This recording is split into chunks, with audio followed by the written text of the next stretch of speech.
India is known for its rich culture, human and material resources. It is one among the rapidly developing nations in the world.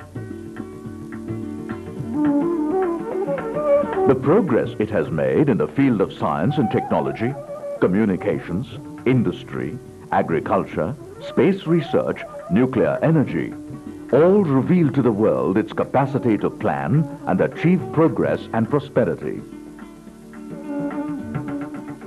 The great Indian paradox is, however, that in spite of all these developments, India enters the third millennium as one among the poorest, the most iniquitous, the least healthy, and the least literate nations of the world. 91 infants out of 1,000 die in the first year of life. 10 million active TB patients are in India. 4 million leprosy patients. 12 million are disabled. 60% of children in India suffer from nutritional deficiencies in one form or the other. Malnutrition, diarrhea, dysentery, gastroenteritis, typhoid, cholera, hepatitis B, parasitic infections, malaria, tuberculosis, leprosy, kala azar, acute respiratory infections, heart diseases, diabetes, cancer, AIDS, mental health problems, allergies, asthma disabilities, problems of the aged, and diseases related to unhealthy environment are on the rise. A Marg opinion poll in India showed that India had 520 million people above the poverty line, who were the elite, the consumers, and the advantaged middle class, and almost 350 million who are poor and destitute, the disadvantaged Bharat. It is the poor and the destitute who suffer the most. Becoming sick due to poverty and becoming poor due to sickness has become a never-ending phenomena in the country. The World Health Organization has, in 1948, defined health as a state of physical, mental, and social well-being, and not merely the absence of disease or infirmity. In 1978, 30 years later, it proclaimed health for all by 2000 AD as a goal to be reached through the universally accepted concept of primary health care, with promoted equity, community participation, appropriate technology, and intersectoral development in health. We are now in the third millennium. How many more years will it take for this dream to become reality? In 1981, the Indian Council for Social Science Research and Indian Council for Medical Research report, Health for All, reviewed the national scenario and prescribed a radical transformation of healthcare in India to help our country reach the goals of health for all by 2000 AD. It prescribed three complementary movements: a mass movement to reduce poverty and spread equality and education, a mass movement to organize the poor and underprivileged to fight for their basic rights, a movement away from the counterproductive consumerist Western model of healthcare to an alternative based in the community. Health for all would never materialize if there is no meaningful involvement and participation of the community in planning and organizing such a movement towards community health. What do we mean by community health? Community health is a process of enabling people to exercise collectively their responsibility to their own health and to demand health as their right. Dr. Ravi Narayan of Community Health Cell, Bangalore, has been actively involved in evolving the concept and framework of community health in the country for more than 15 years. In India, the word community health has very special significance because it's an idea, a concept, even an ideology that has evolved over many years by the contribution of many people, activists, health professionals, doctors, who have moved beyond the biomedical model as a sort of pilgrimage or journey into the community and have worked with people and community to evolve a process of enabling and empowering a new type of healthcare. And this was predating even Alma Ata. Community health is not an optional extra aspect of healthcare. It is the essential part of it, it is a central part of it. Without community health, you do not have any meaningful concept of public health. Community health is the health of an individual and the health of the total community. Then the health is a basic need and the basic human right, and it's also very well known that people's productivity is dependent on the health of the people. People are spending a huge lot of money to have health. It's shown in Bangladesh. The poverty, second most important reason for the poverty in Bangladesh is the lack of health care or costly health care and not allowing the people to look after their own health. So is the experience in India. Dr. Anthea, very well-known surgeon and the community man, has shown 1/5 of the total income of the family is wasted to procure health care. In Bangladesh, we have learned if we allow the community to be involved in the health care, much better health care could be provided at an affordable cost. By community health approach, we mean empowering people to attain and maintain their own health. And we believe health is a human right. So it is not something charity we are doing or just empowerment. It is also demanding as health as a human right. Community health and community health practices play a very vital role for children. Children cannot be removed from their families and be made healthy and then be replaced into families. And the only way that they can be healthy is to ensure that the context in which they grow up is a healthy environment and context. Different people have different views and perspectives on community health, but basically I would say it's a paradigm shift, a shift from the medical model to a social community model, a shift from a focus on individuals to a focus on community and collectives, a shift from the focus on patient as a beneficiary to people as participants, a focus shift from disease to health, from providing to enabling and empowering processes, and a shift from the focus on drugs and technology to knowledge and social processes. Ultimately, a shift from professional control to demystification and greater participation and management of community in healthcare. Over the years, many different approaches in community health have evolved. These can either be seen as different approaches or different phases of evolution of the idea of community health.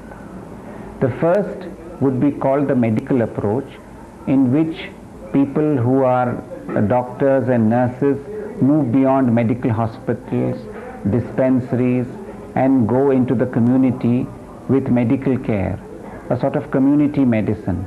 They do clinics, they do camps, immunization programs, but very much focus on the doctors and nurses controlling the whole process and the community coming forward mostly as beneficiaries with a certain degree of involvement in committees. I had been working in Nellore, Dr. Ramchandra Reddy Hospital, started by a very eminent doctor, and he is a surgeon also. He was a people's doctor. He wanted to reach out the common poor people in the rural area with modern medicine and treat them very effectively. For that, he had a lot of improvisation and reached out the common people, and he was able to impress them. he was able to treat them with the local available various simple medicines and devices with which he could show them a lot of remedy. Not only that, he was able to remove some of the misconceptions and superstitions that were very prevalent at that time. That was in 1940 and so on. The second approach is the extension approach. This is based on a critique of the medical model and tries to move beyond just the transfer of medicine to the community to involving the community in preventive, promotive and rehabilitative programs. Very often this approach also means that a local village volunteer or a dai or some village-based health worker is trained in simple diagnosis, in management, and this includes sometimes other activities like income generation programs, agricultural extension, water supply and sanitation. And so we are sort of extending the medicine beyond the medical model and basing it in the community. Women is the key to the success of any healthcare. It is from the time immemorial. If we look at our family, we all know who looks after us. It may be mother, it may be wife, it may be daughter. It's a women as a whole. So they should be given the power. They need to be empowered through training. Women are very fast learners for a very obvious historical reason. For a survival, women learn very fast. So that is the main experience of GK, Ganashastra Kendra in Bangladesh. For the last 30 years, we have trained thousands of women. Some of them are total illiterate, so-called illiterate, never been to school, but they could learn fast. Just to identify a blood pressure, one have to have simply read a number, so you can do it. Similarly, many of the most important medical innovations can be taught to the people within a month to 3 months' time. You'll be surprised. That's what they experience. We have trained the paramedic, and they have improved the community health tremendously. With a very little expenditure, almost half the expenditure of the national average, we have cut down we have improved all health parameters. It is their credit. I think we have to now go to the people sector, and I think that is 95% of the population. They know how to look after themselves, and they have self-interest. They are accountable to themselves. They are not exploiting each other also at the village level. And therefore, to centralize everything, let us decentralize health. If you take a village woman and give her some training, 70% of all the problems, medical, health, social problems can be looked after her, because most of it requires a high sociology and less professionalism. For the hospital, for a few cases, you require more professionals and less cultural and social aspects of it. So I think we have to try and do that. And we know now there is enough evidence available that 70% of all preventive, promotive and curative health care can best be done, be done at the village level by training simple village women in this. The third approach is what I would like to call the community approach, which is a much more comprehensive approach that goes beyond the medical and the extension approach. Here, the group who are evolving this approach understand the social, economic, political and cultural context, and they involve a program in which the community, particularly the poor and marginalized, women, Dalits, are involved as participants, not just as beneficiaries, involved in all aspects of the program. And in an inequitous society, it often means also that there will be conflicts of interest, and therefore these actions will move to becoming campaigns and struggles. And therefore, this is a much more comprehensive approach, deeply embedded in trying to look at the deeper determinants of ill health. The Chhattisgarh Mukti Morcha, the overall philosophy was encapsulated in a slogan, and that was Sangharsh ke liye Nirman, Nirman ke liye Sangharsh. Now that in English that means struggle for development and development for struggle. What this means is, in the context of health, this means that the health program, whatever its aims, have to be developed in the context of and link themselves actively with the people's struggles for a better life for themselves and their daily struggles for food, for livelihood, for shelter, and also for freedom and dignity. If the health program is not able to link itself with these struggles, then it is not likely to have any kind of a lasting effect among the people. A second concept that we developed was that the health program has to be accessible to those who are going to use the program, and it is also those who are going to use the program and who have access to the program have to be able to exercise effective control over the program. So this element of democratic control is essential for the program to carry itself forward in accordance with the genuine needs and aspirations of the people. And the last thing is the centrality of the concept of community as the locus at which all these processes of democratization and struggle are centered. That means that we have the community as the focus of the processes of Sangharsh and Nirman, although these processes occupy a much larger framework and area, but these processes all come together at the level of the community and are within the access and control of the community which is involved in elaborating and participating in the health program.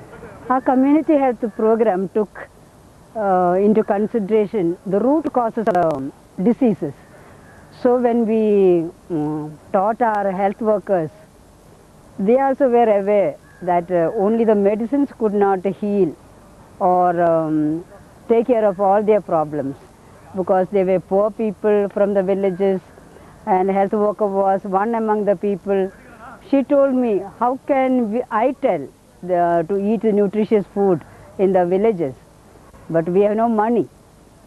So we also had not only health topics dealt with, but also analysis of their life situation, village situation, socio-economic and political analysis. So they were good health workers, they knew everything, but they also went to their landlords, where they had protest meetings and solved their problems. So our community health program was an integral one. Whatever the approaches of community health, whether it is the medical, the extension or the community approach, there should be a focus on the poor, the marginalized and the dispossessed. In any society, women and children are a very important focus and must form an important part of every program. It is particularly important that women are seen not just as mothers or as reproducers, but as women in their own right, and the focus of health action must be on women's health, not just mothers' health. My involvement in community health started with the mother and child program. We had about 250 women. We used to sit and talk to them, and finally what we did was we used to visit the villages by taking a vehicle and give them some curative measures, distribute medicines or talk small ways of taking care of their ill health, all those things. Then slowly we thought we must go beyond that.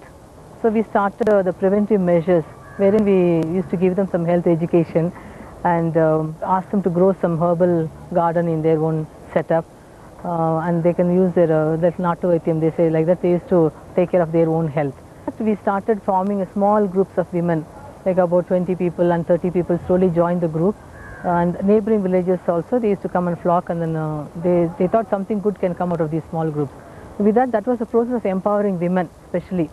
In spite of the male dominated society, we were able to form the women groups, and slowly we used to discuss with them, sit with them and talk to them about their women's health problems and pediatric health problems and some of the environmental issues, how their water pollution, how it occurs, how they are denied of safe drinking water, how they are not given proper roads and electricity, all those things. And they said these are the fundamental basic facilities which should be given for these people of that village. Finally, they used to take up some small struggles and organize their own groups and meet the collector and Tahsildar, and they succeeded in activating the PHC in that village, and also succeeded in implementing the immunization program, and they also brought in safe drinking water for about 5-10 villages around that place, and they also got the proper roads settled. The fact that our maternal mortality rate is much higher than even African countries is a matter of national shame.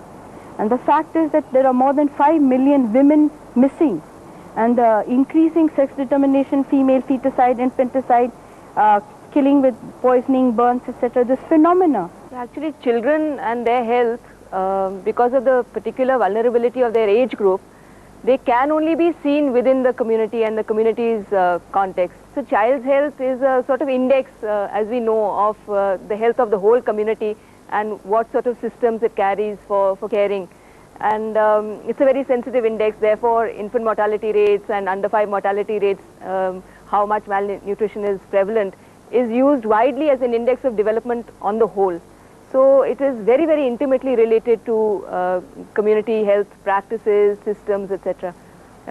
Especially because, of course, they depend entirely upon adults in the very early parts of their life, and you know, for many, many years, for the entire process of caring. I would like to mention Seva as a case to make this point, where initially they came together as a women's trade union, and they didn't particularly feel responsible for children or children's health or children's development, but they realized soon enough that if women were to take on a greater role as economic providers or working outside the home, then this question comes up invariably, and what to do about children. So firstly, it was taken up only as a response to women not being able to move out sufficiently, and so therefore something had to be done to look after children in a custodial sense. But when you start working with children and then you see how important it is, how valuable that whole process is, slowly they realize that their role was not just in custodial care, so just somebody just looking after children while women go out to work. That these children are then potential women, potential men, and that they need specific intervention and development. What they have done is that they have even managed to cross-finance childcare systems, whereby income generation units that the women have formed, or the trade unions, they are managing to pay for cooperatives that are running childcare service simultaneously. So same community, which is coming together in different collectives for different purposes, but they are not only funding each other, they are also supporting each other. The parents deeply involved in the care systems that are involved. So it's a very unique sort of model that one can think about. While it's important to have a focus on women and children in community health programs, we must remember that our society is very iniquitous. We are divided by class, caste, gender, and a whole range of marginalization. And therefore, community health programs and action must also focus on Adivasis, on Dalits, on the uncared aged, on street children, on child labor, on people with special focus in our programs.